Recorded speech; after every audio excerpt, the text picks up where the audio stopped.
বৈযোগ চিত্র বৈচিত্র্যে আপনাদের পড়ে শোনাচ্ছিলাম উইলিয়াম বাইনামের বই বিজ্ঞানের সংক্ষিপ্ত ইতিহাস। বইটির আজ ৮ম পর্ব।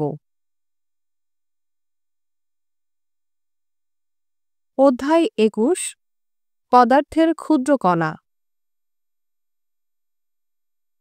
অ্যাটম অর্থাৎ পরমাণুদের বেশ বদনাম ছিল। মহাবিশ্বের ক্ষুদ্রতম অংশ হিসেবে পরমাণুর ধারণা প্রস্তাব করা সে প্রাচীন গ্রিকদের কথা মনে আছে? পরমাণুগুলোর সুনির্দিষ্ট কোনো উদ্দেশ্য আর নির্দেশনা নেই। তাহলে কিভাবে আমরা যে পরমাণু দিয়ে তৈরি সে ধারণাটিকে এখন আমাদের কাছে এত স্বাভাবিক অনুভূত হয়? আধুনিক পরমাণু একজন সম্পূর্ণরূপে শ্রদ্ধাভাজন কুয়েকার জন ডাল্টনের একটি উদ্ভাবন ছিল। জন ডাল্টনের জন্ম ১৭৬৬ সালে, মৃত্যু ১৮৪৪ সালে। একজন তাঁতির ছেলে ডাল্টন যেখানে জন্মগ্রহণ করেছিলেন ইংল্যান্ডের লেক ডিস্ট্রিক্টে, তার কাছেই খুব ভালো একটা স্কুলে তার পড়াশোনা শুরু করেছিলেন। তিনি গণিত ও বিজ্ঞানে বিশেষভাবে দক্ষ ছিলেন এবং একজন বিখ্যাত অন্ধ গণিতজ্ঞ তার বৈজ্ঞানিক উচ্চাকাঙ্ক্ষাকে উৎসাহিত করেছিল। ডাল্টন নিকটবর্তী ম্যানচেস্টারে বসতি গড়েছিলেন। শিল্প বিপ্লবের সূচনা পর্বে সমৃদ্ধ, দ্রুত বর্ধনশীল একটি শহর যেখানে কারখানাগুলো সব ধরনের পণ্য উৎপাদনে প্রাধান্য বিস্তার করতে শুরু করেছিল। এখানেই তিনি প্রভাষক এবং গৃহশিক্ষক হিসাবে কাজ শুরু করেছিলেন। তিনি ছিলেন প্রথম ব্যক্তি যিনি বর্ণান্ধতা নিয়ে বক্তৃতা দিয়েছিলেন, তার নিজের সমস্যাটির ওপর ভিত্তি করে। বহু বছর ধরেই বর্ণান্ধতাকে ডাল্টনিজম নামেই ডাকা হতো। আপনি যদি রং দেখা নিয়ে সমস্যা হয় বা বর্ণান্ধ এমন কাউকে চেনেন, তিনি সম্ভবত একজন পুরুষ, কারণ নারীরা কদাচিৎ এই সমস্যায় আক্রান্ত হয়ে থাকেন। ম্যানচেস্টারের সাহিত্য এবং দার্শনিক সমাজে ডাল্টন বেশ স্বাচ্ছন্দ্য অনুভব করেছিলেন। এই সক্রিয় সদস্যরা এ চিরকুমার লাজুক মানুষটির জন্য এক ধরনের সম্প্রসারিত পারিবারিক সদস্যে রূপান্তরিত হয়েছিলেন। ম্যানচেস্টারে লিট অ্যান্ড ফিল সোসাইটি অষ্টাদশ শতাব্দীর শেষাংশ থেকে ইউরোপ আর উত্তর আমেরিকার বিভিন্ন শহরে প্রতিষ্ঠিত হতে শুরু হওয়া এ ধরনের বহু সমিতির একটি ছিল। বেঞ্জামিন ফ্র্যাঙ্কলিন, সে বিখ্যাত ইলেকট্রিশিয়ান, ফিলাডেলফিয়ায় আমেরিকান ফিলোসফিক্যাল সমিতির অন্যতম প্রতিষ্ঠাতা সদস্য ছিলেন। প্রাকৃতিক দর্শন অবশ্যই সে বিষয় ছিল যাকে আমরা এখন বিজ্ঞান নামে ডাকি। আর ম্যানচেস্টারের সে সমিতি নামের মধ্যে লিটারেচার বা সাহিত্য শব্দটি আমাদের স্মরণ করিয়ে দেয় বিজ্ঞান বৌদ্ধিক অনুসন্ধানের অন্য ক্ষেত্রগুলো থেকে তখনও বিচ্ছিন্ন হয়নি। সমিতির সদস্যরা একত্র হতেন বিচিত্র বিষয়ে বক্তৃতা আর আলোচনা শুনতে, শেক্সপিয়ারের নাটক থেকে প্রত্নতত্ত্ব থেকে রসায়ন। বিশেষায়নের যুগ, যখন রসায়নবিদরা শুধু রসায়নবিদদের সাথে, পদার্থবিদরা শুধু অন্য পদার্থবিদদের সাথে কথা বলবেন, তখনও ভবিষ্যতের একটি বিষয় ছিল। কিন্তু সে সময় এ বিষয়বস্তুর ব্যাপক বিস্তৃতি নিশ্চয়ই উত্তেজনাপূর্ণ ছিল। ম্যানচেস্টারের বৈজ্ঞানিক জীবনে ডাল্টন নেতৃস্থানীয় একজন ব্যক্তি ছিলেন এবং মহাদেশীয় ইউরোপ এবং উত্তর আমেরিকায় তার কাজ ক্রমান্বয়ে মূল্যায়িত হতে শুরু করেছিল। রসায়নের ক্ষেত্রে তিনি গুরুত্বপূর্ণ কিছু পরীক্ষামূলক কাজ করেছিলেন, কিন্তু তার সুখ্যাতি তখন এবং এখনও মূলত তার রাসায়নিক পরমাণুর ধারণাটির উপর নির্ভরশীল। এর আগে রসায়নবিদরা প্রদর্শন করেছিলেন যখন রাসায়নিক দ্রব্যগুলো পরস্পরের সাথে বিক্রিয়া করে, অনুমানযোগ্য একটি উপায়ে তারা সেটি করে থাকে যখন হাইড্রোজেন সাধারণ বাতাসে পুড়তে থাকে, যে বাতাসের একটি অংশ হচ্ছে অক্সিজেন। তাদের উৎপন্ন সবসময় পানি হবে এবং যদি আপনি সতর্কভাবে উপাদানগুলো পরিমাপ করে দেখেন, আপনি দেখতে পাবেন দুটি গ্যাসের যে পরিমাণ অংশ একত্র হয়ে পানি তৈরি করছে সেটি সবসময়ই একই। এটি বাসায় পরীক্ষা করে দেখবেন না, কারণ হাইড্রোজেন খুব সহজেই দাহ্য এবং বিস্ফোরণের কারণ হতে পারে। আর গ্যাস, তরল বা কঠিন কিছু নিয়ে অন্য রাসায়নিক পরীক্ষাগুলোই একই ধরনের নিয়মনিষ্ঠা লক্ষ্য করা যায়। কিন্তু কেন? এর আগের শতাব্দীতে ল্যাভোয়াসিয়ের মতে এর কারণ ছিল পদার্থের মৌলিক একক হচ্ছে এলিমেন্ট বা মৌল, এবং মৌলকে আরও ক্ষুদ্রাংশে ভাঙা অসম্ভব। ডাল্টন পদার্থের সবচেয়ে ক্ষুদ্রতম একককে বলেছিলেন অ্যাটম, অর্থাৎ পরমাণু, তিনি দাবি করেছিলেন যে কোন একটি মৌলের পরমাণুগুলো সব একই, কিন্তু সেগুলো অন্য মৌলগুলোর পরমাণু থেকে আলাদা।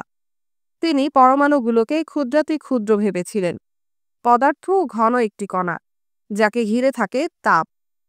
পরমাণুর চারপাশে থাকা তাপ তাকে ব্যাখ্যা করতে সহায়তা করেছিল কিভাবে তার পরমাণুগুলো এবং অন্য পরমাণুগুলোর যুক্ত হওয়ার পরে যে যৌগগুলো তারা তৈরি করে সেটি নানা অবস্থায় থাকতে পারে। যেমন হাইড্রোজেন এবং অক্সিজেনের পরমাণুগুলো থাকতে পারে ঘন কঠিন বরফ রূপে, যখন তাদের ভেতরে সবচেয়ে কম তাপ থাকে, অথবা তরল পানি অথবা জলীয় বাষ্প হিসেবে, যখন তাদের মধ্যে সবচেয়ে বেশি তাপ থাকে। ডাল্টন মডেল বানিয়েছিলেন শক্ত কাগজ থেকে ছোট কাটআউট হিসাবে, যেগুলো তার পরমাণুদের প্রতিনিধিত্ব করে। তিনি তার কার্ডবোর্ড কাটআউটগুলোকে চিহ্নিত করেছিলেন প্রতীক ব্যবহার করে, জায়গা এবং সময় বাঁচাতে। যখন তিনি যৌগগুলোর নাম ও তাদের বিক্রিয়াগুলো লিখেছিলেন, ঠিক যেন তিনি আধুনিক কোনো টেক্সট মেসেজ পাঠাচ্ছেন। প্রথমে তার এ পদ্ধতি সহজে ব্যবহার করার জন্য বেশ অদ্ভুত মনে হয়েছে, কিন্তু এটি সঠিক একটি ধারণা ছিল। সুতরাং ক্রমান্বয়ে রসায়নবিদরা মৌলগুলোর প্রথম অক্ষরটিকে সে মৌলের প্রতীক হিসাবে ব্যবহার করার সিদ্ধান্ত নিয়েছিলেন, আর একইভাবে ডাল্টনের পরমাণুর জন্যেও। সুতরাং হাইড্রোজেন হয়েছিল H, অক্সিজেন হয়েছিল O এবং কার্বন হয়েছিল C। আরেকটি অক্ষর মাঝে মাঝে যুক্ত করতে হতো সংশয় এড়ানোর জন্য, যেমন যখন হিলিয়াম আবিষ্কার হয়েছিল এটি H হতে পারবে না, সুতরাং এটি হয়েছিল He। ডাল্টনের পারমাণবিক তত্ত্বটির সৌন্দর্য হচ্ছে যে এটি পদার্থের এসব ক্ষুদ্র অংশগুলো সম্বন্ধে জানতে রসায়নবিদদের সুযোগ করে দিয়েছিল, যা তারা আসলে কখনোই দেখতে পারেননি। যদি কোনো মৌলের সব পরমাণু একই হয়ে থাকে, তাহলে সেগুলোর প্রত্যেকটির ওজনও অবশ্যই একই হবে। সুতরাং সেগুলোর একটি অন্যটির তুলনায় ওজনে কতটা ভারী, রসায়নবিদরা সেটি পরিমাপ করতে পারতেন। বিভিন্ন পরমাণু দিয়ে গঠিত কোনো যৌগে প্রতিটি পরমাণু কী পরিমাণে আছে, তারা সেটি আপেক্ষিক ওজনের মাধ্যমে পরিমাপ করতে পারতেন। ডাল্টন একটি একক পরমাণুর ওজন কত সেটি আসলেই মাপতে পারেননি। সুতরাং অ্যাটমিক ওয়েট বা পারমাণবিক ওজন শুধু অন্য পরমাণুর ওজনের সাথে তুলনামূলক একটি ওজন। ডাল্টন এখানে পথ দেখিয়েছিলেন, কিন্তু সবসময়ই তিনি সঠিক ছিলেন না। যেমন যখন অক্সিজেন ও হাইড্রোজেন একসাথে যুক্ত হয়ে পানি তৈরি করে, তিনি ধরে নিয়েছিলেন যে হাইড্রোজেনের পারমাণবিক ওজন হচ্ছে 1। হাইড্রোজেন হচ্ছে আমাদের জানা সবচেয়ে হালকা মৌল এবং অক্সিজেনের পারমাণবিক ওজন হচ্ছে 7। সুতরাং তাদের ওজনের অনুপাত হতে হবে 1:7। তিনি সবসময়ই তার পারমাণবিক ওজনগুলোকে পূর্ণ সংখ্যায় প্রকাশ করতেন এবং তুলনামূলক ওজনগুলো যা নিয়ে তিনি কাজ করেছিলেন সেটি প্রদর্শন করেছিল তিনি সঠিক ছিলেন।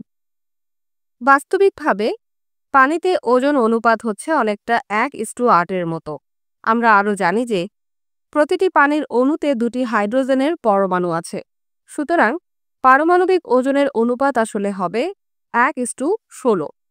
একটি হাইড্রোজেন 16টি অক্সিজেনের বিপরীতে। অক্সিজেনের বর্তমান পারমাণবিক ওজন হচ্ছে 16।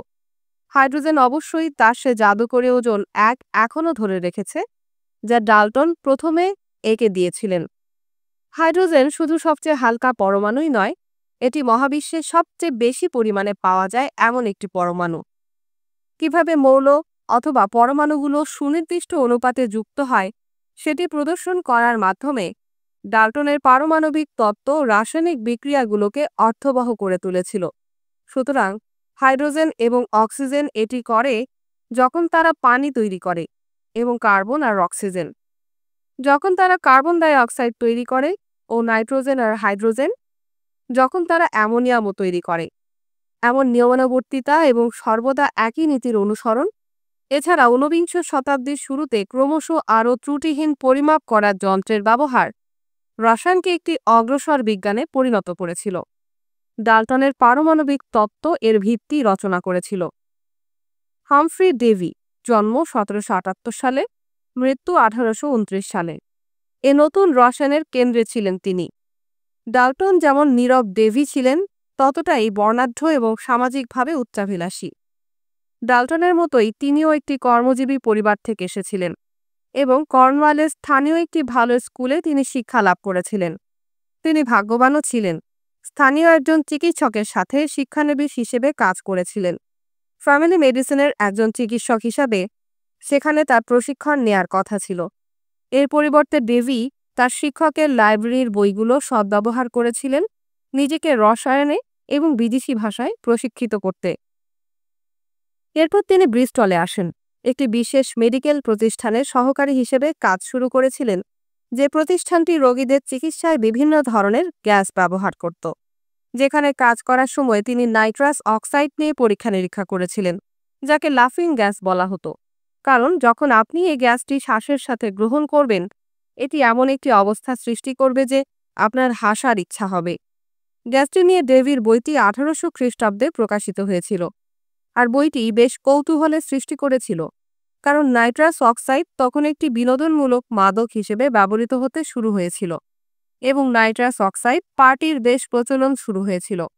এছাড়া ডেভি লক্ষ্য করেছিলেন এই গ্যাসটি শ্বাস নেয়ার পর আপনি কোনো ব্যথা অনুভব করবেন না, এবং তিনি প্রস্তাব করেছিলেন এই গ্যাসটি চিকিৎসা বিজ্ঞানে উপযোগী হতে পারে। তার এই প্রস্তাবটি গুরুত্ব সহকারে গ্রহণ করতে চিকিৎসকদের আরও 40 বছর সময় লেগেছিল, এবং গ্যাসটি এখনও মাঝে মাঝে আধুনিক দন্ত চিকিৎসা এবং চিকিৎসা বিজ্ঞানে চেতনানাশক হিসেবে ব্যবহৃত হয়। শুধু লন্ডনের মতো বড় শহরই ডেভির উচ্চাকাঙ্ক্ষাটিকে তৃপ্ত করতে সক্ষম ছিল। তিনি তার সুযোগটি পেয়েছিলেন যখন রয়্যাল ইনস্টিটিউটে রসায়নের প্রভাষক হিসেবে নিয়োগ পেয়েছিলেন। রয়্যাল ইনস্টিটিউট একটি প্রতিষ্ঠান ছিল যা মধ্যবিত্ত জনগোষ্ঠীর কাছে বিজ্ঞানকে নিয়ে এসেছিল। ডেভিড প্রদর্শন নৈপুণ্য সেখানে দারুণ সাফল্য অর্জন করতে পেরেছিল।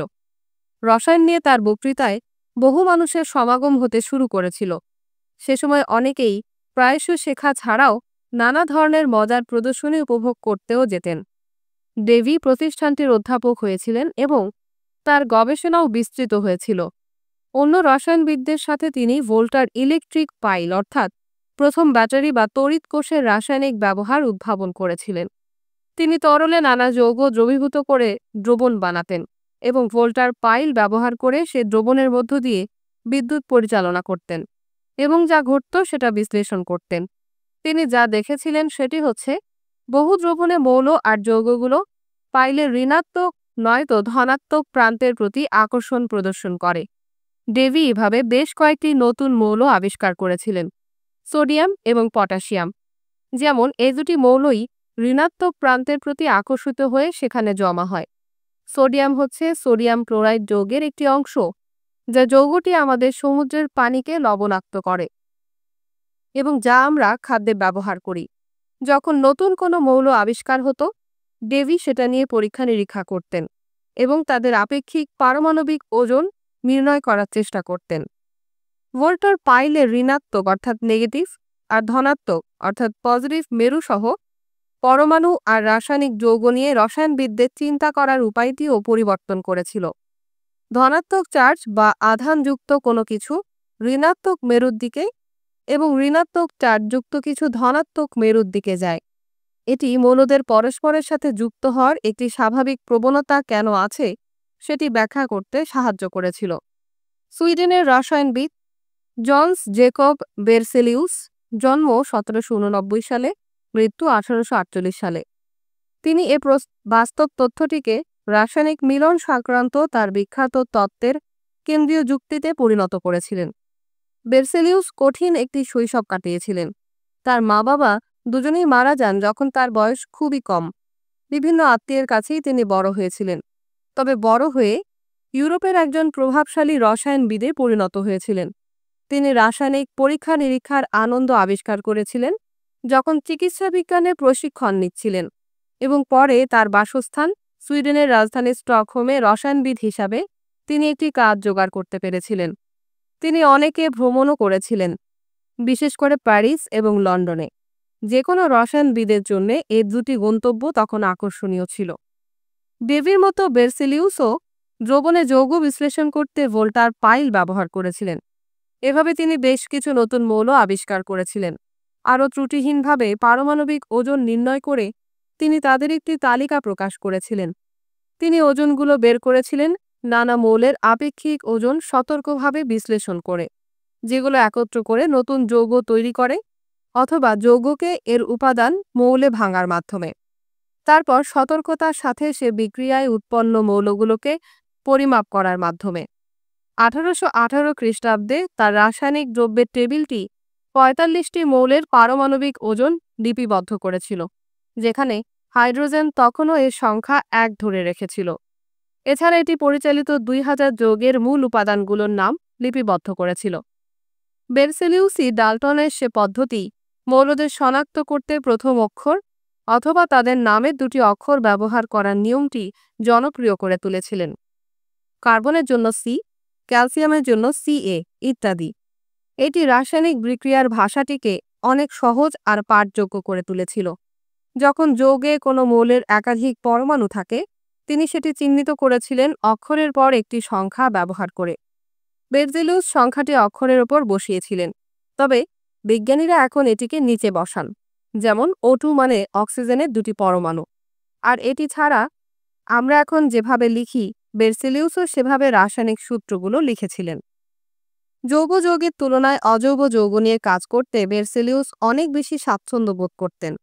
যৌগ যৌগ হচ্ছে সেসব যৌগ যাদের মধ্যে কার্বন আছে এবং যেগুলো জীবের সাথে সংশ্লিষ্ট। নানা ধরনের সুগার বা শর্করা আর প্রোটিন হচ্ছে দুটি উদাহরণ।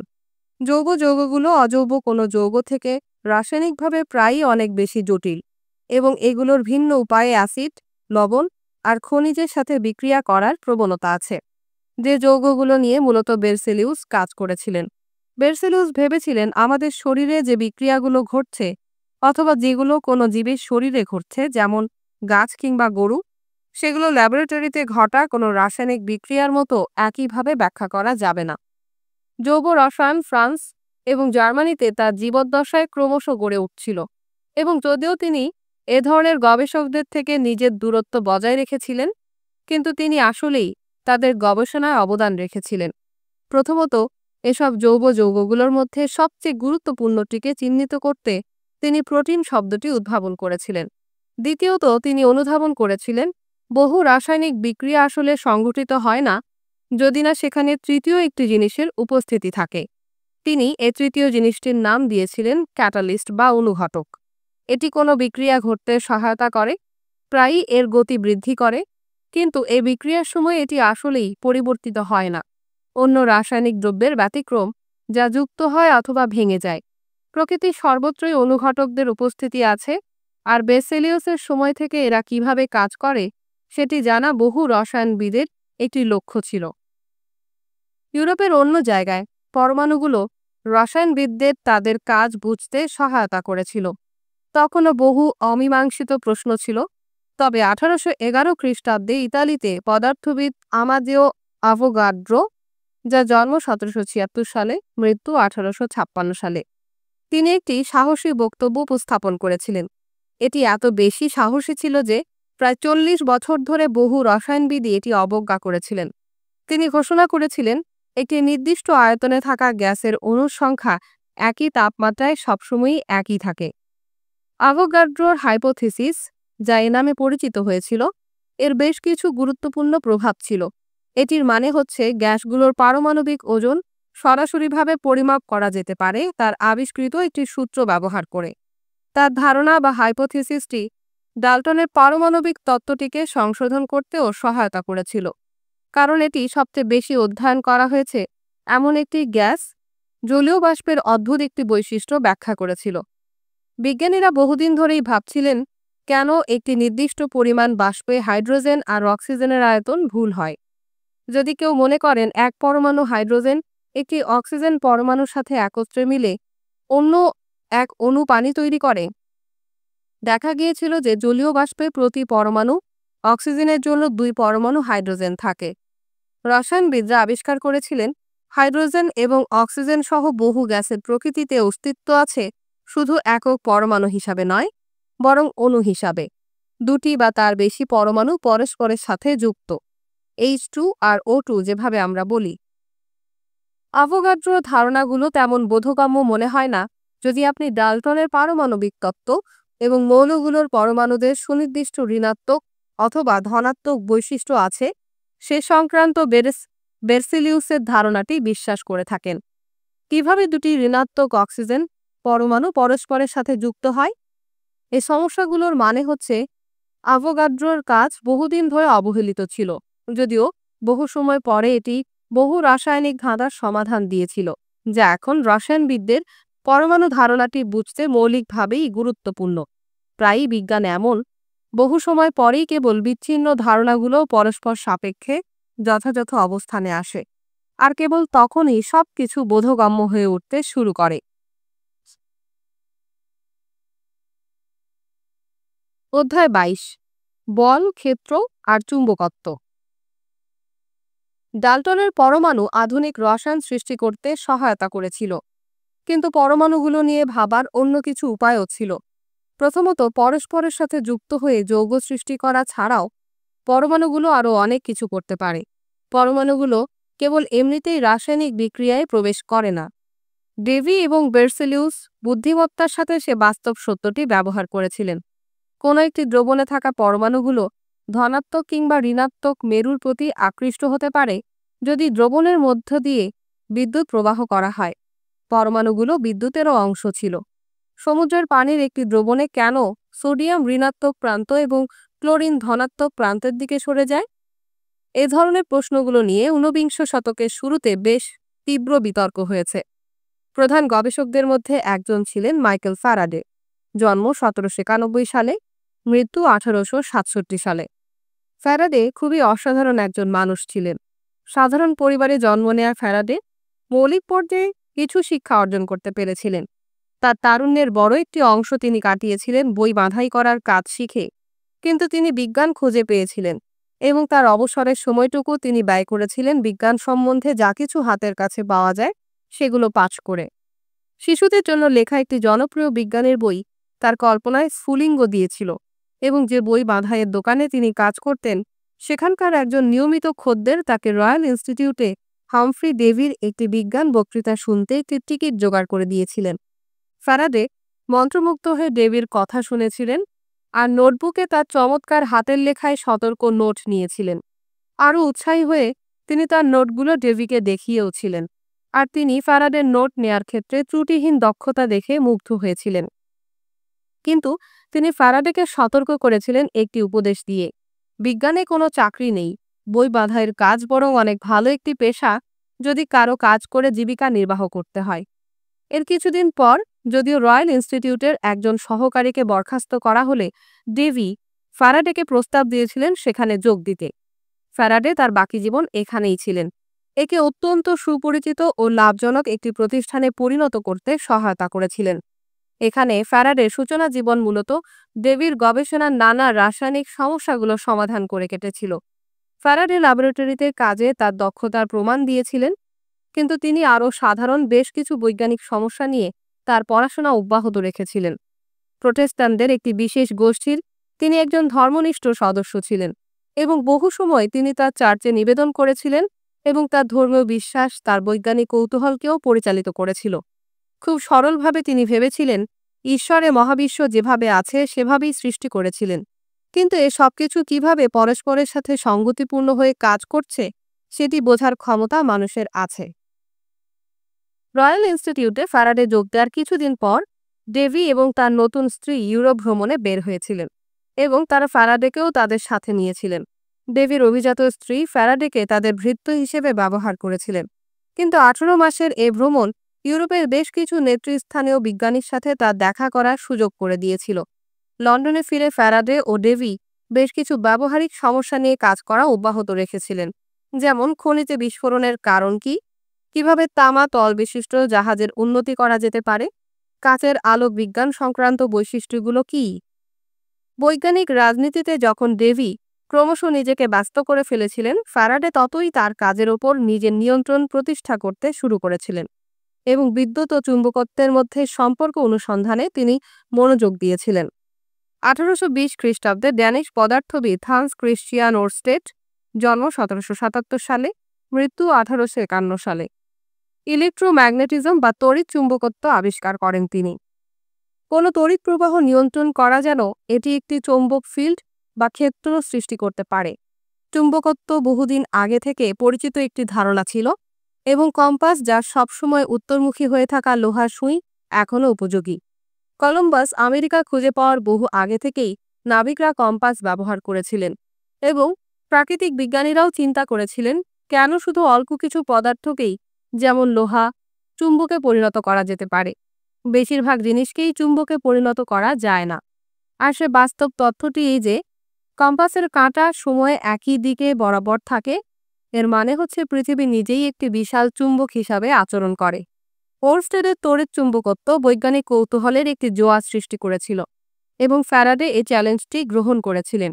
1821 খ্রিস্টাব্দের সেপ্টেম্বর মাসে তিনি বিজ্ঞানের ইতিহাসের সবচেয়ে বিখ্যাত পরীক্ষাগুলোর একটি পরিকল্পনা করেছিলেন। একটি চুম্বক সুই নিয়ে কাজ করার সময় তিনি দেখেছিলেন সুইটি বৃত্তাকারে ঘুরতে থাকে যদি এটিকে ঘিরে থাকা বিদ্যুৎ প্রবাহ বহন করছে এমন কোনো তার কিংবা তারের কুণ্ডলী। যখন একটি তারের কুণ্ডলী দিয়ে বিদ্যুৎ প্রবাহিত হয়, এটি একটি চৌম্বক ক্ষেত্র তৈরি করে যার প্রতিটি সুই বিরামহীনভাবে আকৃষ্ট হতে থাকে, বৃত্তাকারে ঘুরতেই থাকে। এটি হচ্ছে সে বিষয়টির পরিণতি ফ্যারাডে যাকে বলেছিলেন লাইন অফ ফোর্সেস বা বলরেখা, এবং তিনি এর গুরুত্ব অনুধাবন করতে পেরেছিলেন। প্রথমবারের মতো তিনি তড়িৎ শক্তিকে অর্থাৎ বিদ্যুৎ যান্ত্রিক শক্তিতে রূপান্তরিত করেছিলেন, ঘূর্ণনরত সুইয়ের শক্তি অথবা গতিবিধিতে। তিনি সে মূলনীতিটি আবিষ্কার করেছিলেন যা আমাদের সব বৈদ্যুতিক মোটরের মূলনীতি। ওয়াশিং মেশিন, সিডি প্লেয়ার অথবা ভ্যাকিউম ক্লিনার এগুলো বিদ্যুৎকে শক্তিতে রূপান্তরিত করে। ফ্যারাডে পরবর্তী 30 বছর বিদ্যুৎ ও চুম্বকত্ব নিয়ে কাজ করেছিলেন। পৃথিবীতে বেঁচে ছিলেন এমন সব প্রতিভাবান বৈজ্ঞানিক পরীক্ষকদের অন্যতম ছিলেন তিনি। তার পরীক্ষাগুলো পরিকল্পনার ব্যাপারে সর্বদা চিন্তাশীল। সেটি সম্পাদনের সময় খুবই সতর্ক থাকতেন। তার স্বশিক্ষার মধ্যে গণিত অন্তর্ভুক্ত ছিল না, সুতরাং তার বৈজ্ঞানিক প্রবন্ধগুলো পড়তে অনেকটাই ল্যাবরেটরির নোটবুকের মতো মনে হয়। পরীক্ষায় ব্যবহৃত উপকরণ আর যন্ত্রগুলোর বিশদ বিবরণে দেখি তিনি কি করেছিলেন এবং তিনি কি পর্যবেক্ষণ করেছিলেন। তার কাজ বিজ্ঞানীদের রাসায়নিক বিক্রিয়ার সময় বৈদ্যুতিক চার্জ বা আধানের ভূমিকাটি বুঝতে সহায়তা করেছিল। 1830-এর শুরু নাগাদ তিনি তার আবিষ্কারের তালিকায় বৈদ্যুতিক জেনারেটর অর্থাৎ বিদ্যুৎ উৎপাদন যন্ত্র এবং বৈদ্যুতিক ট্রান্সফর্মার অর্থাৎ বিদ্যুৎ সরবরাহ শক্তির ভোল্টেজ হ্রাস বৃদ্ধি করতে সক্ষম যে যন্ত্র রূপান্তরকারী এগুলোকে যুক্ত করেছিলেন। তিনি তার বৈদ্যুতিক জেনারেটর তৈরি করেছিলেন একটি স্থায়ী চুম্বককে একটি তারের কুণ্ডলীর মধ্য দিয়ে ভেতর বাহির করার মাধ্যমে, যা তারের কুণ্ডলীকে বিদ্যুৎ প্রবাহ সৃষ্টি করেছিল। আর তার বৈদ্যুতিক ট্রান্সফর্মার বানাতে আংটির মতো লোহার একটি বৃত্তের চারপাশে পেঁচিয়ে থাকা একটি তারের মধ্য দিয়ে বিদ্যুৎ প্রবাহিত করেছিল, যা আরেকটি তারের মধ্যে সংক্ষিপ্ত বিদ্যুৎ প্রবাহের সৃষ্টি করেছিল, যা লোহার বৃত্তটির বিপরীত মুখে পেঁচানো ছিল। ফ্যারাডে জানতেন তারে পরীক্ষাগুলোয় সূক্ষ্মতার অভাব আছে, কিন্তু তিনি আরও জানতেন তিনি খুবই গুরুত্বপূর্ণ একটি উপসংহারের দিকে অগ্রসর হচ্ছেন: বিদ্যুৎ ও চুম্বকত্বের পারস্পরিক সম্পর্ক এবং বিদ্যুৎ শক্তিকে যান্ত্রিক শক্তিতে রূপান্তর, যা আক্ষরিক অর্থেই আমাদের আধুনিক পৃথিবীটিকে পরিচালনা করছে। ফ্যারাডে তার বিস্তৃত বৈজ্ঞানিক কৌতূহল নিয়ে ব্যস্ত ছিলেন আজীবন এবং বহু সময় তিনি বৈজ্ঞানিক কমিটিতে বসে কাটিয়েছিলেন এবং রয়্যাল ইনস্টিটিউশনটি পরিচালনা করেছিলেন। তিনি রয়্যাল ইনস্টিটিউশনে ঐতিহ্যবাহী বাৎসরিক ক্রিসমাস লেকচারের প্রথাটি প্রবর্তন করেছিলেন, যা আজও অত্যন্ত জনপ্রিয়। আপনি হয়তো এর কোনো লেকচার দেখেছেন টেলিভিশনে কিংবা ইউটিউবে। কিন্তু বিদ্যুৎ এবং চুম্বকত্ব তার প্রধান ভালোবাসার ক্ষেত্র ছিল, আর এ বিষয় নিয়ে তার মুগ্ধতা আমাদের শব্দভাণ্ডারে নতুন কিছু শব্দ এবং উপযোগী বহু প্রায়োগিক ব্যবহারও উপহার দিয়ে গেছে। তিনি এমনকি তার আবিষ্কারগুলো নিয়ে কৌতুকও করেছিলেন।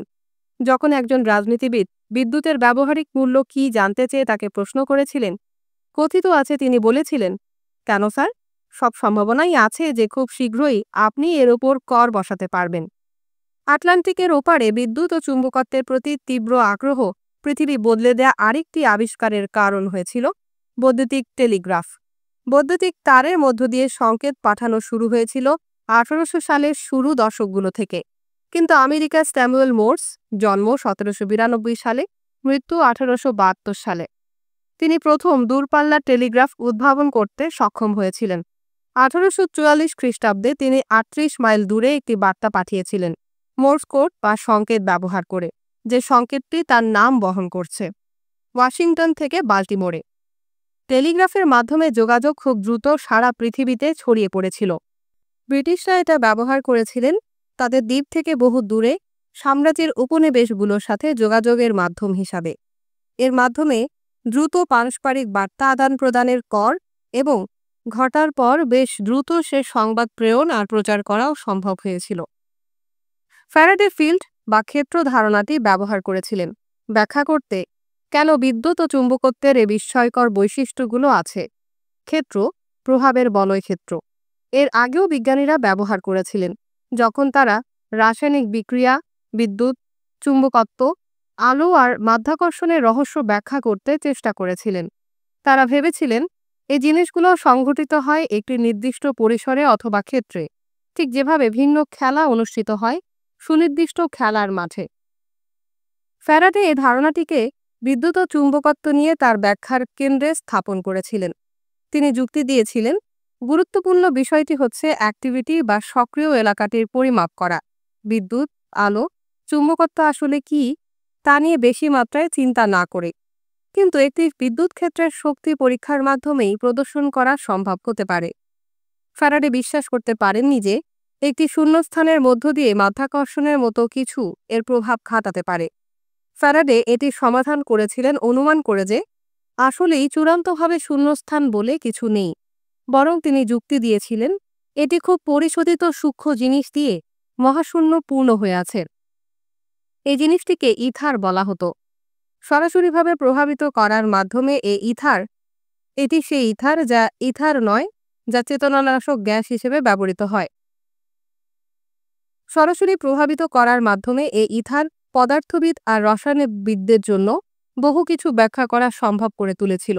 এভাবে বিদ্যুৎ প্রবাহ বা চুম্বকের চারপাশে ফ্যারাডের ক্ষেত্র হতে পারে বিদ্যুৎ প্রবাহ অথবা চুম্বক দ্বারা সে পরিশোধিত পদার্থটিকে উত্তেজিত করে তোলার একটি পরিণতি।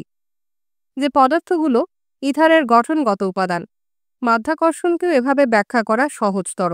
অন্যথায় অদ্ভুত গোপনীয় কোনো শক্তি মনে হতে পারে, যেমন প্রাচীন অ্যালকেমিস্টদের দাবি করা জাদুকরী শক্তি, এমন কিছু যা ফ্যারাডের মতো আধুনিক মানুষ বিশ্বাস করতেন না।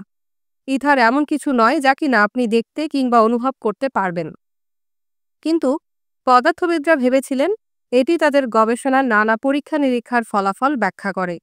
ব্রিটেনে এই ইথারের ধারণাটি বিজ্ঞানীরা ধরে রেখেছিলেন বিংশ শতাব্দীর প্রথম কয়েক দশক অবধি, যখন পরীক্ষার সন্দেহাতীতভাবেই প্রমাণ করেছিলেন আসলেই এর কোনো অস্তিত্ব নেই।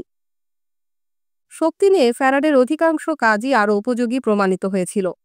পরবর্তী পদার্থবিদরা এটাকে সম্প্রসারণ করেছিলেন। বিদ্যুৎ, চুম্বকত্ব এবং আরও বহু প্রাকৃতিক প্রপঞ্চের একটি উত্তম গাণিতিক বিবরণ প্রদান করেছিলেন। ভৌত জগৎ অনুসন্ধানের সময় বিজ্ঞানীরা যেগুলোর মুখোমুখি হয়েছিলেন। ফ্যারাডেই ছিলেন শেষ মহান পদার্থবিদ যিনি কোনো গণিত ব্যবহার করেননি। যে মানুষটি সত্যিকারভাবেই ফ্যারাডের সুনাম উত্তর প্রজন্মের জন্য নিরাপদ করেছিলেন তিনি ছিলেন জেমস ক্লার্ক ম্যাক্সওয়েল।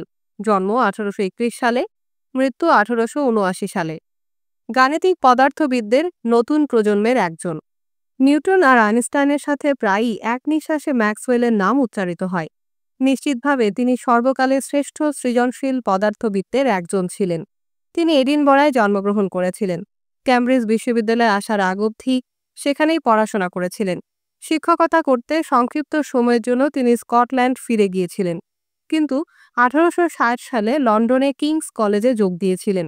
সেখানেই তিনি তার জীবনের সবচেয়ে উৎপাদনশীল বছরগুলো কাটিয়েছিলেন। ইতিমধ্যেই তিনি শনি গ্রহের বলয়ের বর্ণনা দিয়েছিলেন, কিন্তু লন্ডনের রং নিয়ে তিনি একটি তত্ত্ব উদ্ভাবন করেছিলেন এবং প্রথম রঙিন আলোকচিত্র তুলেছিলেন। তিনি সবসময় বিদ্যুৎ ও চুম্বকত্ব নিয়ে আগ্রহী ছিলেন এবং দৃঢ়ভাবে এ দুটি ক্ষেত্রকে একত্র করেছিলেন। ম্যাক্সওয়েলের পর পদার্থবিদরা তড়িৎ চুম্বকত্ব বর্ণনা করতে গণিত ব্যবহার করতে পারতেন। ফ্যারাডের ফিল্ড সংক্রান্ত ধারণাগুলো ব্যাখ্যা করতে ম্যাক্সওয়েল গাণিতিক উপকরণ আর সমীকরণগুলো সরবরাহ করেছিলেন। তার সমীকরণ প্রদর্শন করেছিল যে তড়িৎ চুম্বকীয় শক্তি হচ্ছে একটি ওয়েভ বা তরঙ্গ, এবং এই ওয়েভ বা তরঙ্গ পুরো পদার্থবিজ্ঞানের সবচেয়ে গুরুত্বপূর্ণ আবিষ্কারগুলোর একটি। এ তরঙ্গ আলোর গতিতে ভ্রমণ করে এবং আমরা এখন জানি যে সূর্য থেকে আলো ও শক্তি তড়িৎ চুম্বকীয় তরঙ্গ হিসেবে আমাদের কাছে আসে। আসলেই ম্যাক্সওয়েল তরঙ্গগুলোর পুরো বিস্তৃতি পূর্বধারণা করেছিলেন, যা আমরা এখন জানি রেডিও বা বেতার তরঙ্গ, যা বেতার সম্প্রচারে ব্যবহৃত হয়। আমাদের রান্নাঘরের মাইক্রোওয়েভ অতি বেগুনি আর অবলোহিত আলোক তরঙ্গ, যা রংধনুর রঙগুলোর উপরে আর নিচে অবস্থান করে। এছাড়া এক্স রে, গামা তরঙ্গ অথবা রে ইত্যাদি। এ তরঙ্গগুলো এখন আমাদের দৈনন্দিন জীবনের অংশ, কিন্তু অধিকাংশ শক্তির এ রূপগুলো তখনও আবিষ্কার হওয়া বাকি ছিল যখন ম্যাক্সওয়েল এগুলোর ভবিষ্যৎবাণী করেছিলেন। সুতরাং বিস্ময়কর নয় যে তার প্রতিভার প্রকৃত মূল্যায়ন হতে কিছুটা সময় লেগেছিল। তার treaties on electricity and magnetism 1873 সালে প্রকাশিত, সম্ভবত নিউটনের প্রিন্সিপিয়া আর বিংশ শতাব্দীর বইগুলোর মধ্যে সবচেয়ে গুরুত্বপূর্ণ পদার্থবিদ্যার একটি বই।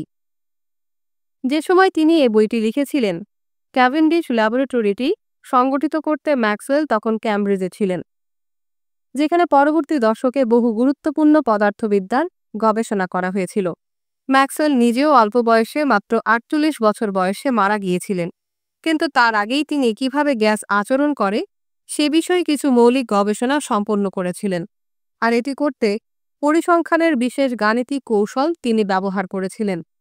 তাকে এটি কিভাবে কোনো একটি গ্যাস, যেখানে অসংখ্য পরমাণু প্রতিটি পরস্পর থেকে খানিকটা ভিন্ন গতিতে, ভিন্ন দিক বরাবর, ভিন্ন তাপমাত্রা আর চাপে সে প্রভাবগুলো সৃষ্টি করে, সেটি ব্যাখ্যা করার সুযোগ করে দিয়েছিল। রবার্ট বয়েল আর রবার্ট হুক বহু বছর আগে যা পর্যবেক্ষণ করেছিলেন সেটি ব্যাখ্যা করতে তিনি গাণিতিক কৌশলগুলো সরবরাহ করেছিলেন। ম্যাক্সওয়েল এছাড়া ফিডব্যাক মেকানিজমের মূল ধারণাটি ব্যাখ্যা করেছিলেন, যে প্রক্রিয়াগুলো চক্রাকারে বা লুপ হিসাবে পরিচালিত হয় কোনো পদ্ধতির আউটপুট যখন সে পদ্ধতিটিকে প্রভাবিত করে, যার নাম তিনি দিয়েছিলেন গভর্নার্স। এই প্রক্রিয়াগুলো প্রযুক্তিতে খুবই গুরুত্বপূর্ণ। বিংশ শতাব্দীতে এটি কৃত্রিম বুদ্ধিমত্তা উন্নয়নের সাথে জড়িত এবং কম্পিউটারে এর ব্যবহার আছে। এটি আমাদের শরীরেও ঘটে, যেমন যখন আমাদের খুব গরম লাগে আমাদের শরীর সেটি টের পায় এবং আমরা ঘামতে থাকি, আর ঘাম আমাদের শরীর শীতল করে যখন এটি বাষ্পীভূত হয়, অথবা যখন আমাদের ঠান্ডা লাগে আমরা কাঁপতে থাকি। আমাদের মাংসপেশির সংকোচন এ কাঁপুনির সময় তাপ উৎপাদন করে, যা আমাদের উষ্ণ করে। এই ফিডব্যাক প্রক্রিয়াগুলো একটি স্থির শারীরিক তাপমাত্রা বজায় রাখতে আমাদের সহায়তা করে। ম্যাক্সওয়েলের নম্র, কৌতুকপ্রিয় একটি মন ছিল এবং তিনি গভীরভাবে ধার্মিক ছিলেন। স্ত্রীর সাথে অন্তরঙ্গ ছিলেন তার সম্পর্কে, যিনি আমৃত্যু তার ওপর সতর্ক নজর রেখেছিলেন। নৈশভোজের দাওয়াতগুলোয় তার স্ত্রী প্রায়ই বলতেন, জেমস, তুমি বেশ উপভোগ করা শুরু করেছ, আমাদের বাসায় যাওয়ার সময় হয়েছে এবার। ভাগ্যক্রমে ল্যাবরেটরিতে তার আনন্দ উপভোগ করাকে তিনি থামিয়ে দেননি। অধ্যায় 23, ডায়নোসর খনন। যখন আমি খুব ছোট ছিলাম, ডায়নোসর আর ড্রাগনের মধ্যে পার্থক্য করতে আমার বেশ সমস্যা হতো। ছবিতে প্রায়ই তাদের দেখতে একই রকম মনে হতো, বিশাল দাঁত, শক্তিশালী চোয়াল, আঁশযুক্ত চামড়া আর অশুভ চোখ, এবং ছবিতে মাঝে মাঝে তাদেরকে আশেপাশের অন্য কোনো প্রাণীকে আক্রমণরত অবস্থায় দেখানো হতো। দুটি প্রাণী স্পষ্টতই সে ধরনের যাদের এড়িয়ে চলাই সবচেয়ে ভালো। ডায়নোসর আর ড্রাগনের মধ্যে উল্লেখযোগ্য কিছু পার্থক্য আছে, তবে গ্রিক পুরাণ, ইংল্যান্ডের রাজা আর্থারের কিংবদন্তি, চীনের নতুন বর্ষ উদযাপনের শোভাযাত্রায় এবং মানব ইতিহাস জুড়ে বহু নাটকে আমরা ড্রাগনদের আবির্ভূত হতে দেখি। কিন্তু যখন তাদের শক্তি এমনই যে এখনও তারা বর্তমান সময়ে সৃষ্টি হওয়া গল্পের চরিত্র হিসেবে আবির্ভূত হয়, এরা সবসময়ই মানব কল্পনা সৃষ্টি। ড্রাগনদের কখনোই অস্তিত্ব ছিল না, তবে ডায়নোসরদের একসময় অস্তিত্ব ছিল। তারা দীর্ঘ সময় ধরেই এ পৃথিবীতে ছিল, যদিও মানুষ কখনোই তাদের দেখেনি। তাদের সবচেয়ে সেরা সময়টি ছিল আজ থেকে প্রায় 200 মিলিয়ন বছর আগে, আর আমরা তাদের সম্বন্ধে জানি কারণ তাদের হাড়গুলো জীবাশ্ম হিসাবে সুরক্ষিত হয়ে আছে। 19বিংশ শতাব্দীর শুরুর দিকে এসব জীবাশ্ম অস্থি আবিষ্কার বিজ্ঞানের জন্য গুরুত্বপূর্ণ একটি ধাপ ছিল। প্রথমে ভূতত্ত্ববিদরা, এরপর সাধারণ মানুষ অনুধাবন করতে শুরু করেছিলেন যে মানুষ যা অনুমান করেছিল পৃথিবী আসলে তার চেয়ে অনেক বেশি প্রাচীন। প্যালিওন্টোলজি, জীবাশ্মবিদ্যা বা প্রত্নজীববিদ্যা। প্যালিওন্টোলজি শব্দটি প্রথম ব্যবহৃত হয়েছিল ফ্রান্সে 1822 খ্রিস্টাব্দে সেসব বিজ্ঞানীদের চিহ্নিত করতে যারা জীবাশ্ম নিয়ে গবেষণা করেন। জীবাশ্ম হচ্ছে প্রাণী আর উদ্ভিদের প্রস্তরীভূত দেহাবশেষ যারা কোনো এক সময় জীবিত ছিল। তাদের মৃত্যুর পর এ জীবগুলোর দেহ ধীরে ধীরে পাথরে পরিণত হয়েছিল, প্যাট্রিফাইড বা প্রস্তরীভূত। যখন এমন কিছু হওয়ার মতো পরিস্থিতি অনুকূলে থাকত, বহু মিউজিয়ামেই আপনি ফসিল বা জীবাশ্ম দেখতে পাবেন, এবং এগুলো সংগ্রহ করাও অনেকের শখ ছিল। কিন্তু আজ এমন কিছু করা কঠিন, কারণ সহজে পাওয়া যায় এমন সব জীবাশ্ম ইতোমধ্যে সংগৃহীত হয়েছে এবং প্রদর্শিত হয়েছে। কিন্তু কিছু এলাকায়, যেমন ইংল্যান্ডের দক্ষিণ উপকূলের লাইম রেজিসে, সমুদ্রতীরের খাড়া পাহাড়গুলো সমুদ্রের নিরন্তর ঢেউয়ের আঘাতে এখনও ক্ষয়ীভূত হচ্ছে, আর এখানে মাঝে মাঝেই জীবাশ্ম চোখে পড়ে। মানুষ জীবাশ্মের সন্ধান পেয়েছে হাজার বছর ধরেই। মূলত ফসিল শব্দটির অর্থ কেবল কোনো কিছু যা খনন করে বের করা হয়েছে। সুতরাং ফসিল হতে পারত প্রাচীন কোনো মুদ্রা, মৃৎপাত্রের টুকরো, অথবা সুন্দর কোনো কোয়ার্টজ পাথর। কিন্তু মাটির গভীরে সমাহিত থাকা এই সব জিনিসের অধিকাংশই দেখতে সামুদ্রিক প্রাণীদের খোলস, অস্থি বা দাঁতের মতো, এবং ক্রমান্বয়ে ফসিল শব্দটি শুধু সেসব জিনিসকে বোঝাতে ব্যবহৃত হওয়া শুরু হয়েছিল যেগুলো দেখতে কোনো প্রাণীর শরীরের অংশের মতো। সামুদ্রিক প্রাণীর খোলস মাঝে মাঝে পর্বতের চূড়ায় পাওয়া গেছে, যা সমুদ্র থেকে বহু দূরে অবস্থিত। প্রায়ই পাথরের হাড়, দাঁত আর খোলস দেখে পরিচিত কোনো প্রাণীর মতো মনে হয়নি। সপ্তদশ শতকে যখন প্রকৃতিবিদরা তারা যা কিছু খুঁজে পেয়েছিলেন সেগুলো নিয়ে ভাবছিলেন, তারা 3 ধরনের ব্যাখ্যা উদ্ভাবন করেছিলেন। প্রথমত, কেউ কেউ বিশ্বাস করতেন যে এসব জিনিস তৈরি করেছে প্রাকৃতিক অভ্যন্তরীণ একটি বিশেষ শক্তি, যা চেষ্টা করেছে কিন্তু নতুন ধরনের কোনো প্রাণী সৃষ্টি করতে ব্যর্থ হয়েছে।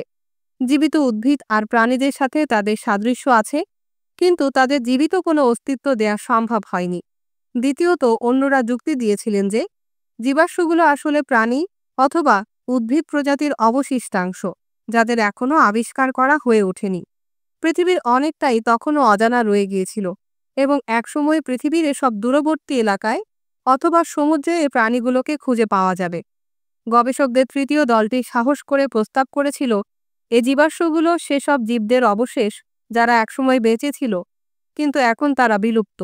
আর যদি সেটি সত্য হয়ে থাকে, তাহলে অধিকাংশ মানুষ যা ধারণা করে পৃথিবী তার চেয়েও বহু প্রাচীন। ফসিল বা জীবাশ্ম শব্দটিকে এর আধুনিক অর্থ পেতে অষ্টাদশ শতাব্দী অবধি অপেক্ষা করতে হয়েছিল, আর সেটি হচ্ছে প্রস্তরীভূত উদ্ভিদ অথবা প্রাণীর অবশেষ একসময় যারা জীবিত ছিল। এ বিষয়টি আসলে কি, সে অনুধাবনটি বৈজ্ঞানিক চিন্তায় প্রাধান্য বিস্তার করতে শুরু করেছিল। যে বিজ্ঞানী পৃথিবীকে বিশ্বাস করিয়েছিলেন যে কিছু প্রাণী বিলুপ্ত হয়েছে, তিনি ছিলেন একজন ফরাসি বিজ্ঞানী, জর্জ কুভিয়ের। জন্ম 1769 সালে, মৃত্যু 1832 সালে। কুভিয়ে শারীর স্থান বা অ্যানাটমি বিষয়ে বিশেষভাবে দক্ষ ছিলেন, বিশেষ করে বিভিন্ন ধরনের প্রাণীর মধ্যে তুলনামূলক অ্যানাটমি। মাছের ব্যাপারে তার বিশেষ আগ্রহ ছিল, কিন্তু পুরো প্রাণী জগৎ সম্বন্ধেও তার জ্ঞানের পরিধি বেশ বিস্তৃত ছিল। তিনি বিভিন্ন ধরনের বহু প্রাণীর শরীর ব্যবচ্ছেদ করেছিলেন। তারপর তিনি তাদের শরীরের নানা অংশ তুলনা করে দেখেছিলেন এবং বোঝার চেষ্টা করেছিলেন তাদের নানাবিধ অঙ্গ আসলে কী কাজ করে।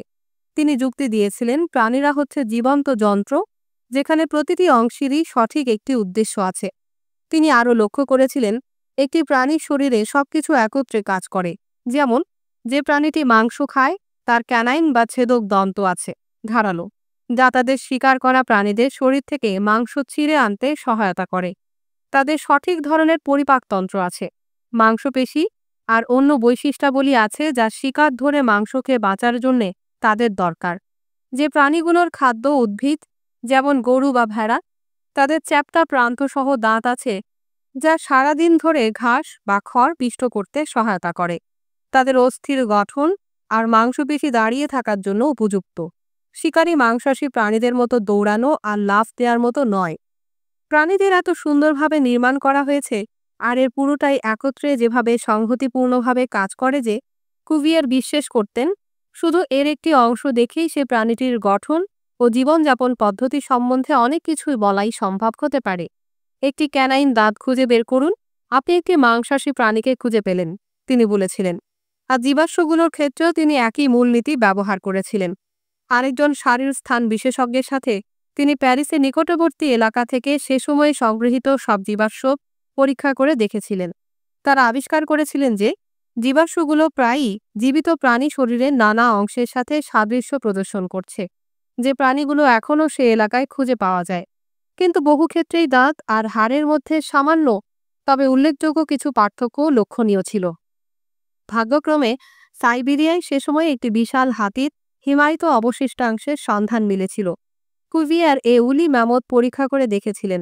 লোমশ ম্যামথ নামেই এটিকে তখন ডাকা হতো, এবং তিনি যুক্তি দিয়েছিলেন, বর্তমানে জীবিত হাতিদের সাথে এর পার্থক্য আছে তো বটেই, এ আকারের অন্য প্রাণী নিশ্চয়ই মানুষের নজরে পড়ত যদি এটি এখনও পৃথিবীর কোথাও জীবিত হয়ে থাকত। সুতরাং এ জীবাশ্মটি এমন কোনো প্রাণীর যারা কিনা বর্তমানে বিলুপ্ত। প্রাণীদের এবং উদ্ভিদের কিছু প্রজাতি এখন বিলুপ্ত। এ ধারণাটি যখন তারা গ্রহণ করে নিয়েছিলেন, সে সময় আবিষ্কৃত হতে থাকা বহু জীবাশ্ম ব্যাখ্যা করা প্রকৃতিবিদদের জন্য আরও সহজতর হয়ে উঠেছিল। দুটি খুব ভিন্ন ধরনের মানুষের আবিষ্কারগুলো ইংল্যান্ডে প্রাগৈতিহাসিক বিশ্বের একটি ধারণা সৃষ্টি করেছিল। এদের মধ্যে প্রথমজন ছিলেন মেরি অ্যানিং, 1799 থেকে 1874 সাল। তিনি একজন দরিদ্র কাঠমিস্ত্রির কন্যা ছিলেন, যিনি লাইমে রেজিসে বসবাস করতেন, দক্ষিণ ইংল্যান্ডের সেই এলাকাটি যা এখনও ক্ষয় করে যাচ্ছে সাগরের অবিরাম ঢেউ। জীবাশ্ম শিকার করার জন্য মেরির জন্য এটি ছিল চমৎকার একটি জায়গা। এমনকি অল্প বয়স থেকেই তিনি জীবাশ্ম শিকার করতে শুরু করেছিলেন, কারণ ভালো কোনো জীবাশ্ম নমুনা বিজ্ঞানী ও সংগ্রাহকদের কাছে বিক্রি করা যেত। মেরি ও তার ভাই জোসেফ তাদের এলাকা সম্বন্ধে স্থানীয় জ্ঞান ব্যবহার করে জীবাশ্ম ক্রয় বিক্রয় করার একটি ব্যবসা দাঁড় করিয়েছিলেন। 1811 খ্রিস্টাব্দে তারা প্রথমে অদ্ভুত একটি প্রাণীর মাথার খুলি, তারপর আরও অনেকগুলো ভিন্ন হাড় খুঁজে পেয়েছিলেন। আনুমানিক 17 ফুট বা 5 মিটার দীর্ঘ প্রাণীটির মতো আর কোনো কিছু এর আগে কখনোই খুঁজে পাওয়া যায়নি। এটি অক্সফোর্ডে প্রদর্শিত হয়েছিল এবং খুব শীঘ্রই এটির নাম দেয়া হয়েছিল ইখথাইওসরাস, যার আক্ষরিক অর্থ মাছ গিরগিটি। কারণ এর ফুলকাও ছিল, সুতরাং এটি পানিতে সাঁতারও কাটত। মেরি পরে আরও কিছু নাটকীয় জীবাশ্ম খুঁজে পেয়েছিলেন, যেমন দানবীয় কচ্ছপ সদৃশ একটি জীবাশ্ম, কিন্তু এর কখনো খোলস ছিল কিনা সেটির কোনো প্রমাণ পাওয়া যায়নি। এটির নামকরণ করা হয়েছিল প্লেসিওসরাস, মানে প্রায় সরীসৃপ। এই আবিষ্কারগুলো মেরিকে খ্যাতি এবং কিছু অর্থ উপার্জন নিশ্চিত করেছিল।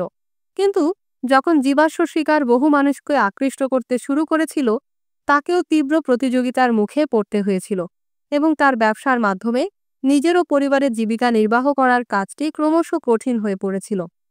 মেরি অ্যানিং বেশি পড়াশোনা করতে পারেননি, বরং বিক্রি করার পর তিনি তার জীবাশ্মগুলোর উপর তার নিয়ন্ত্রণও হারিয়ে ফেলতেন। গিডিওন ম্যান্টেল, 1790 সালে জন্ম, মৃত্যু 1852 সালে। তিনি একটি ভিন্ন ধরনের সমস্যার মুখোমুখি হয়েছিলেন। তিনিও দক্ষিণ ইংল্যান্ডে সাসেক্সের লেওয়েইসে একজন পারিবারিক চিকিৎসক ছিলেন এবং স্থানীয় একটি চুনা পাথরের খনিতে আবিষ্কৃত বহু জীবাশ্ম তার নিয়ন্ত্রণে ছিল। পেশায় চিকিৎসক হওয়ার কারণে প্রাণীদের শারীরিক কাঠামো সংক্রান্ত জ্ঞানের ওপর তার ভালো দখল ছিল, এবং এছাড়া জীবাশ্মগুলো তিনি ব্যাখ্যা করতে পেরেছিলেন। কিন্তু তার ব্যস্ত চিকিৎসা পেশা এবং বর্ধিষ্ণু পরিবারের দায়িত্ব পালনের মধ্যেই জীবাশ্ম নিয়ে তার কাজের সময় খুঁজে বের করতে হতো। তিনি তার বাসাটিকে এক ধরনের জীবাশ্ম মিউজিয়ামে পরিণত করেছিলেন, যা তার স্ত্রীকে আদৌ খুশি করতে পারেনি।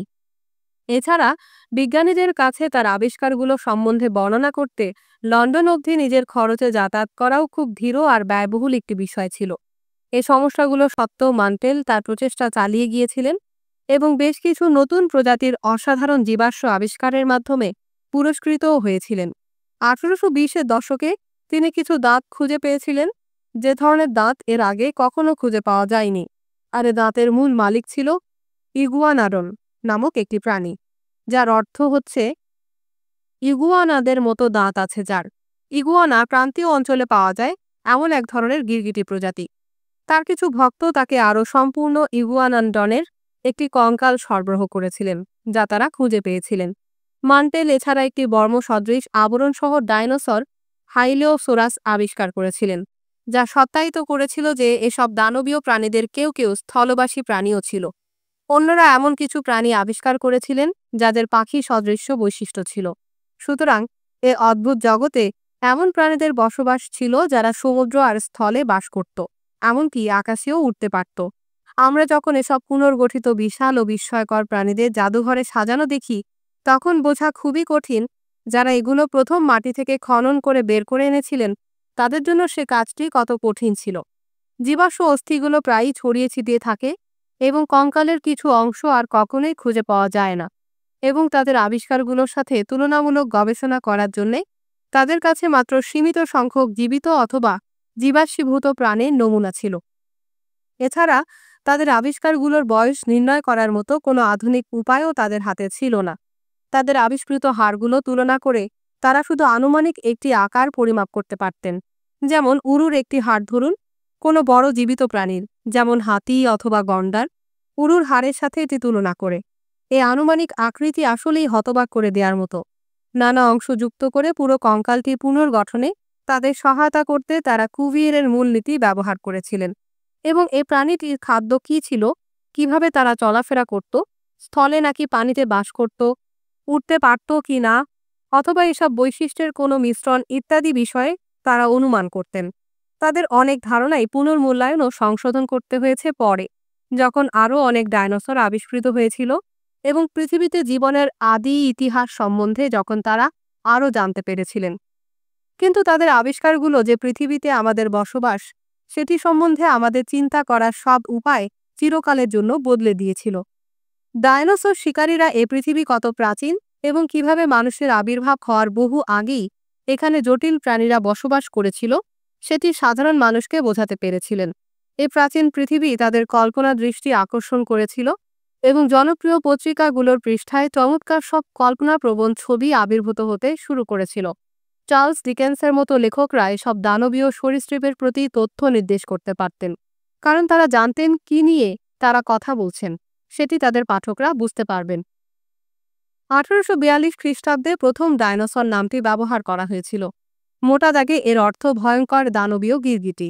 নতুন ধরনের ডায়নোসর আবিষ্কৃত হওয়ার অব্যাহত ছিল, শুধু ইংল্যান্ড নয়, পৃথিবীর আরও অনেক জায়গায়। পৃথিবীতে জীবনের সাধারণ ইতিহাসে খুব দ্রুত তাদের জায়গা হয়েছিল এবং যে পাথরের স্তরে তাদের পাওয়া গিয়েছিল, সে পাথরের বয়স থেকে পৃথিবীতে তাদের সময়কালটা মোটামুটিভাবে পরিমাপ করা হয়েছিল। রিচার্ড ওয়েন, জন্ম 1804 সালে, মৃত্যু 1892 সালে। তিনি ছিলেন সে ব্যক্তি যিনি এ প্রাণীগুলোকে ডায়নোসর নাম দিয়েছিলেন এবং এ প্রাণীদের ওপর গবেষণা করেই তিনি তার বৈজ্ঞানিক পেশাটি গড়ে তুলেছিলেন। তিনি ছিলেন সে ভবনটি নির্মাণের পেছনে চালিকা শক্তি যা আজ লন্ডনের ন্যাচারাল হিস্ট্রি মিউজিয়াম। এটি অসাধারণ একটি জাদুঘর এবং এখনও ডায়নোসর এখানে তাদের গুরুত্বপূর্ণ অবস্থান ধরে রেখেছে। সেখানে প্রদর্শিত ডায়নোসরগুলোর অনেকগুলোই মূল নমুনা, যা মেরি অ্যানিংয়ের মতো ফসিল শিকারীরা আবিষ্কার করেছিলেন। 1851 খ্রিস্টাব্দে ধারাবাহিকভাবে অনুষ্ঠিত হওয়া বিশ্বমেলার প্রথমটি আয়োজন করেছিল লন্ডন। গ্রেট এক্সিবিশন নামে পরিচিত এই বিশ্বমেলাটিতে বিজ্ঞান, প্রযুক্তি, শিল্পকলা, যানবাহন ও সংস্কৃতির নানা নমুনা সারা বিশ্ব প্রদর্শনীর জন্য একত্র করেছিল। এই প্রদর্শনীটি হয়েছিল বিস্ময়কর দুঃসাহসের সাথে নির্মিত একটি ভবনে, ক্রিস্টাল প্যালেস, একটি দানবীয় কাচ নির্মিত ভবন যার অবস্থান ছিল লন্ডনের প্রাণকেন্দ্র হাইড পার্কের ঠিক মাঝখানে। এটা ছিল 33 মিটার উঁচু, 124 মিটার প্রশস্ত, 563 মিটার দীর্ঘ। অনেকেই সে সময় ভাবতেন কাচ আর ইস্পাত দিয়ে এত বড় আকারের কিছু নির্মাণ করা যাবে না, কিন্তু জোসেফ প্যাক্সটন সেটি করে দেখিয়েছিলেন। তিনি ছিলেন একজন উদ্যান বিশেষজ্ঞ এবং নির্মাতা। ভিক্টোরীয় যুগে সম্ভ্রান্ত ভদ্রলোকদের জন্য কাচের গ্লাস হাউস নির্মাণের অভিজ্ঞতা ছিল তার। এর আগে এ ধরনের কোনো প্রদর্শনী পৃথিবীতে হয়নি। 6 মাসব্যাপী প্রদর্শনী চলাকালে এটি দেখতে সারা পৃথিবী থেকে 6 মিলিয়ন মানুষ এসেছিলেন। যখন বিশ্বমেলা সমাপ্ত হয়েছিল, ক্রিস্টাল প্যালেসটি সম্পূর্ণ খুলে লন্ডনের দক্ষিণ প্রান্তে সিডেনহাম পার্কে নিয়ে যাওয়া হয়েছিল। এই এলাকাটির উন্নয়নের অংশ হিসাবে এখানে পৃথিবীর প্রথম থিম পার্কটি প্রতিষ্ঠা করা হয়েছিল। এটি ডায়নোসর আর প্রাগৈতিহাসিক যুগের বিস্ময়কর প্রাণীদের প্রতি মূলত নিবেদিত ছিল। ইগুয়ানোডন, ইকথাইওসরাস, মেগালোসরাস ও আরও নানা প্রাণীদের কৃত্রিম দানবীয় আকারের মডেল নির্মাণ করা হয়েছিল এবং মানব নির্মিত একটি হ্রদের চারপাশে এগুলোকে সাজিয়ে রাখা হয়েছিল। ইগুয়ানোডনটি এত বড় ছিল যে 1853 খ্রিস্টাব্দে নববর্ষের সময় 24 জন অতিথি একত্রে এটির বিশাল শরীরটি নির্মাণে ব্যবহৃত ছাঁচটির মধ্যে তাদের নৈশভোজ করেছিলেন। এই জায়গাটিকে এখনও ক্রিস্টাল প্যালেস বলা হয়, যদিও কাচে সে ভবনটি পুড়ে ধ্বংস হয়েছিল 1936 খ্রিস্টাব্দের একটি ভয়ঙ্কর অগ্নিকাণ্ডে। পুনর্নির্মিত কিছু ডায়নোসর এখন দেখলে সঠিক মনে হবে না, কিন্তু যেগুলো আগুন থেকে রক্ষা পেয়েছিল আজও সেগুলো দেখা যাবে, পুরানো, বহু ব্যবহৃত, তবে এখনও অতীতের বিস্ময়কর স্মারক হিসাবে দাঁড়িয়ে আছে। আমরা এখন ডায়নোসরদের সে যুগটি সম্বন্ধে অনেক বেশি জানি। বহু ধরনের ডায়নোসরের সন্ধান পাওয়া গেছে এবং ম্যান্টেল অথবা ওয়েন যতটুকু করতে পেরেছিলেন তার চেয়ে আমরা আরও নির্ভুলভাবে সেগুলোর সময় নির্ণয় করতে পারি। আমরা মাঝে মাঝে বলি তারা বেশ দ্রুতই বিলুপ্ত হয়েছিল। ভূতাত্ত্বিক সময় খুব বেশি ধীর। আমরা পরবর্তী অধ্যায়ে দেখব। আমরা আসলে যা বোঝাতে চাইছি সেটি হচ্ছে, বড় ডায়নোসরগুলো বিলুপ্ত হয়েছিল সম্ভবত প্রায় ৬৫ মিলিয়ন বছর আগে, বিশাল একটি গ্রহাণুর পৃথিবীতে আছড়ে পড়ার পরে সৃষ্ট জলবায়ু পরিবর্তনের কারণে। কিন্তু তাদের সবাই বিলুপ্ত হয়নি। ছোট আকারের ডায়নোসরগুলো টিকে ছিল এবং তারা বিবর্তিত হয়েছিল। আপনি তাদের বংশধরদের প্রতিদিনই আপনার বাগানে দেখতে পাবেন। তাদের পাখি বলা হয়।